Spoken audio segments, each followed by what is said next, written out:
বন্ধুরা কিরকম আম ধরেছে দেখুন, দেখেছেন কত আম ধরেছে। এই দেখুন একটা আম তুলে নিচ্ছি, এই দেখুন আবার একটা আম তুলছে, এই দেখুন আর একটা আম তুললাম, এই দেখুন কত আম তুলছি, দেখেছেন দেখেছেন কত আম। বন্ধুরা এই আমটাকে আমি এই ছুরি দিয়ে পিস পিস করে কেটে নেব। এই দেখুন প্রথমে এই মাথাটাকে এইভাবে কেটে নেব, দিয়ে আমটা ছুরি দিয়ে পিস পিস করে কেটে নেব। সামান্য একটু লবণ ছড়িয়ে দিচ্ছি, এবার এর উপরে লঙ্কার গুঁড়ো দিয়ে দিচ্ছি,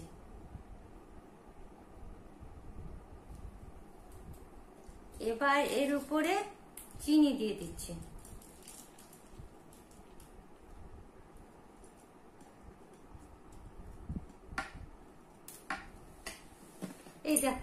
এই দেখুন কি দারুণ হয়েছে, দেখেছেন? আর লোভ সামলানো যাচ্ছে না, এই দেখুন দারুণ খেতে হয়েছে। আপনারাও ঠিক এইভাবে আম মাখা করবেন, দেখবেন দারুণ খেতে লাগবে। কাঁচা আমের এই জিনিসটা খেতে খুব ভালো লাগে, আর কি দারুণ খেতে।